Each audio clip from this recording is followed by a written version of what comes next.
এইভাবে মাশরুম মশলা কারি বানালে ভাত, রুটি, লুচি, পরোটা সব কিছুর সঙ্গেই কিন্তু জাস্ট জমে যাবে। অসাধারণ খেতে হয় এটা। অবশ্যই দেখে বুঝতে পারছো তো কতটা টেস্টি হয়। তো চলো শুরু করা যাক রেসিপিটা। তো এখানে দেখো আমি মাশরুম নিয়ে নিয়েছি।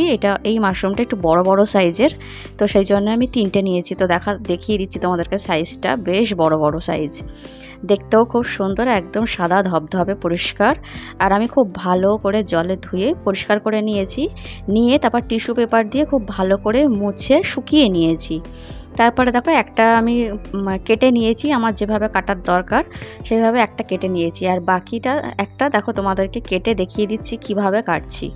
তো মধ্যখান থেকে আমি বাদ দিয়ে দিলাম, আর পেছনের যে অংশটা আছে সেটাও আমি কিছুটা বাদ দিয়ে দিলাম। দিয়ে ওই লম্বা অংশটাকে আমি কেটে নিলাম 3টে ভাগ করে করে। এইবারে ছোট ছোট করে পিস করে নিচ্ছি। তোমরা চাইলে একটু বড় পিসও করতে পারো, আমি একটু ছোটই পিস করলাম আর কি।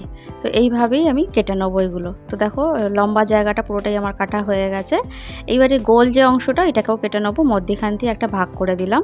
দিয়ে এইবারে এটাকে আমি পিস করে নিচ্ছি। তো দেখো পিসগুলো এরকম হয়েছে। তো এইভাবেই আমি বাকিটাও করে নেবো। দেখো মাশরুমটা আমার সবটাই কাটা হয়ে গেছে। এবার মাশরুমটাকে আমি একটুখানি জলে ভাপিয়ে নেব, কারণ মাশরুমে অনেক রকম জীবাণু থাকে, একটু ভাপিয়ে নেওয়ার দরকার। তো আমি জলটা একটু গরম করে ওর মধ্যে একটু সামান্য একটু নুন দিয়ে দিয়েছি। দিয়ে তারপরে ওর মধ্যে আমি মাশরুমগুলো দিয়ে দিলাম। খুব ভালো করে নাড়াচাড়া করে একটু জলের মধ্যে মিশিয়ে মিশিয়ে দেবো। দিয়ে আমি ঢাকা দিয়ে 2 মিনিট গ্যাসটা একদম লো করে ভাপিয়ে নেব। এবার একটা পেস্ট আমি এখানে তৈরি করছি। তার জন্য আমি একটা মিডিয়াম সাইজের টমেটো নিয়ে নিয়েছি, আর 10 কোয়া রসুন, 1 ইঞ্চি আদা, 7টা কাজু বাদাম, আর 2টো কাঁচা লঙ্কা। এটা একটা স্মুথ পেস্ট আমি তৈরি করে নিয়েছি। এইবারে আমি ভাপিয়ে রাখা মাশরুমটা জল ঝরিয়ে একটা মিক্সিং বোলের মধ্যে নিয়ে নিয়েছি। এটাকে আমি ম্যারিনেট করব। তো ম্যারিনেট করার জন্য এখানে আমি 2 চামচ টক দই দিয়ে দিয়েছি, হাফ টিস্পুন মতন আমি দিয়ে দিলাম গোলমরিচের গুঁড়ো, হাফ টিস্পুন গরম মশলার গুঁড়ো, আর দিয়ে দিয়েছি হাফ টিস্পুন হলুদের গুঁড়ো, আর দিয়ে দিলাম সামান্য একটুখানি কাশ্মীরি লঙ্কার গুঁড়ো, আর সামান্য একটু নর্মাল শুকনো লঙ্কার গুঁড়ো। এবারে খুব ভালো করে সব কিছুকে একটু মিক্স করে নেবো, ধীরে সুস্থে আস্তে আস্তে মিক্স করে নেবো। মিক্স করে নিয়ে আমি এটাকে ম্যারিনেট অবস্থায় রেখে দেবো, যতক্ষণ না আমার রান্নাটা দরকার হচ্ছে ততক্ষণ, খুব বেশি রাখার দরকার নেই। তো এবার আমি কড়াই দেখো তেল গরম করে নিয়েছি, নিয়ে এর মধ্যে ফোড়ন দিয়ে দিচ্ছি গোটা জিরে, তেজপাতা আর গোটা গরম মশলা। ফোড়নটা দিয়ে নাড়াচাড়া করে নিয়েছি। নিয়ে এর মধ্যে আমি 2টো মিডিয়াম সাইজের পেঁয়াজ খুব ভালো করে চপ করে রেখেছিলাম হ্যান্ড চপারে। তোমরা চাইলে এটা বটিতে বা চাকু দিয়েও বা ছুরি দিয়েও মিহি করে চপ করে নিতে পারো। তারপরে সেটা আমি কড়ার মধ্যে দিয়ে দিলাম। দিয়ে ভালো করে একটুখানি পেঁয়াজটাকে ভেজে নেবো। তার জন্য আমি প্রথমে একটু নুন দিয়ে দিলাম, তাহলে পেঁয়াজটা খুব তাড়াতাড়ি নরম হয়ে যাবে, গিয়ে তাহলে ভাজাটাও খুব তাড়াতাড়ি হয়ে যাবে। তো আমি গ্যাসটা এখন একদম হাইতে করে পেঁয়াজটা দেখো বেশ লালচে করে কিন্তু আমি ভেজে নিয়েছি। পেঁয়াজটা সুন্দর করে ভেজে নিতে হবে, তাহলেই কিন্তু গ্রেভিটা খুব সুন্দর একদম মোলায়েম একটা গ্রেভি তৈরি হবে।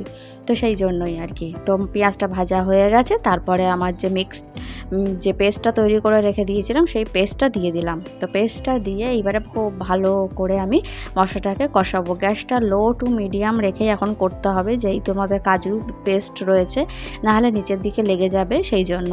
তো খুব ভালো করে নাড়াচাড়া করে আমি মশলাটাকে কষিয়ে নেব। তো দেখো থেকে থেকে কিন্তু নাড়াতে হবে, একভাবে নাড়িয়ে নাড়িয়ে মশলাটাকে ভালো করে কষিয়ে নিতে হবে মিনিট 3-4 সময় ধরে। তো দেখো আমি মশলাটা কষিয়ে নিচ্ছি।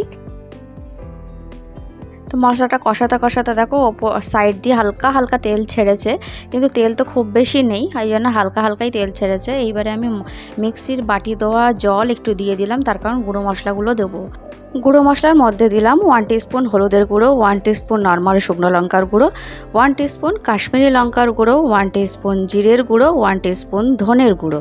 তো সব গুঁড়ো মশলাগুলো দেখো আমি পরপর দিয়ে দিলাম। এইবারে মশলাটাকে খুব ভালো করে কষিয়ে নিতে হবে। গ্যাসটা লো টু মিডিয়াম রেখে মশলাটাকে কষিয়ে নিতে হবে, যেহেতু মশলাটা কষাচ্ছি, তো সেই জন্যই, নাহলে কিন্তু নিচে লেগে যেতে পারে, সেই জন্য গ্যাসটা লো টু মিডিয়ামই রাখতে হবে। আর একভাবে নাড়াচাড়া করে যেতে হবে, একদমই মানে নাড়াচাড়াটা বন্ধ করা যাবে না, তাহলেই কিন্তু নিচের দিকে লেগে যেতে পারে। তো মশলাটাকে দেখো আমি খুব সুন্দর করে কষিয়ে নিচ্ছি। কষাতে কষাতে আমার সামান্য একটুখানি জলের প্রয়োজন হলো, আমার মনে হলো যে একটুখানি নিচের দিকে শুকনো শুকনো লাগছে, তাই একটু সামান্য একটু জল দিয়ে মশলাটাকে আবার সুন্দর করে কষিয়ে নিলাম। তো দেখো খুব সুন্দর করে মশলাটা কষানো হয়ে গেছে, অসাধারণ একটা কালার চলে এসেছে, আর ওপর দিয়ে কিন্তু তেলও ছেড়ে দিয়েছে। তো মশলাটা কিন্তু আমার কষানো একদম কমপ্লিট। এইবারে এর মধ্যে আমি ওই যে মাশরুম যেটা রেখে দিয়েছিলাম ম্যারিনেট করে, সেই ম্যারিনেট করা মাশরুমটা দিয়ে দিলাম। দিয়ে এবার মাশরুমটাকে মশলার সাথেও খুব সুন্দর করে কষিয়ে নেব, যাতে মশলাটার সঙ্গে কষাতে কষাতে মশলাটা টেস্ট মাশরুমের মধ্যে ঢুকে যায়, সেই রকমভাবে মশলাটাকে মাশরুমের সাথে খুব সুন্দর করে কষিয়ে নিতে হবে। তো একটুখানি সময় নিয়ে কষাতে হবে। তো কষাতে কষাতে দেখো সাইড দিয়ে কিন্তু তেল ছেড়ে এসেছে। তো এইভাবে আমাকে মশলাটাকে কষিয়ে নিতে হবে মাশরুমের সাথে। তো কষানো প্রায় অনেকটাই হয়ে এসেছে। তো দেখো মাশরুমটাকে কিন্তু মশলার সঙ্গে খুব সুন্দর করে কষিয়ে নিয়েছি, সাইড দিয়ে তেল ছেড়ে দিয়েছিল। তো বাটিতে একটুখানি ওই ম্যারিনেটেড মশলা লেগেছিলো, তাই বাটিটা একটু জল দিয়ে ধুয়ে সেই জলটা দিয়ে দিলাম। তারপরে আমি গ্রেভির জন্য সামান্য আরও একটু জল দিয়ে দিলাম। এটা খুব বেশি কিন্তু ঝোল হবে না, এটা একটুখানি গামাখাই হবে। তো সেই জন্য জলটা আমি একদম অল্পই নিয়েছি। আর যেহেতু মাশরুমটা আমি একটু ভাপিয়ে রেখেছিলাম, তাই সেদ্ধ হওয়ার খুব বেশি বাকি নেই। তো আমি পরিমাণ মতো নুন দিয়ে দিয়েছি, আর দিয়ে দিলাম সামান্য একটু চিনি। যেহেতু টক দই দিয়েছি সেই জন্য, আবার টমেটোও দিয়েছি, সেই জন্য একটু স্বাদটাকে ব্যালেন্স করার জন্য আমি একটুখানি চিনি দিলাম। তোমরা চাইলে নাও দিতে পারো। তবে এই রান্নাটা কিন্তু একটু স্পাইসি হবে, সেই জন্য দেখো আমি গুঁড়ো মশলাগুলো মানে লঙ্কার গুঁড়ো, কাশ্মীরি লঙ্কার গুঁড়োটা একটু বেশি দিয়েছি। আমি কিন্তু অন্য কোনো রান্নাতে এতটা বেশি দিই না। তোমার রান্নাটা একদম কমপ্লিট, গ্রেভিটা একদম হয়ে গেছে। নামানোর আগে আমি একটুখানি কসুরি মেথি হাতে ঘষে দিয়ে দিয়েছি। তো আমার রান্নাটা একদম কমপ্লিট। এটা কিন্তু রুটি, লুচি, পরোটা, ভাত সব কিছুর সাথে খেতে খুব ভালো লাগে। অবশ্যই একবার ট্রাই করো এইভাবে।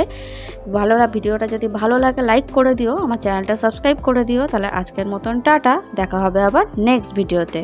সবাই খুব ভালো থেকো।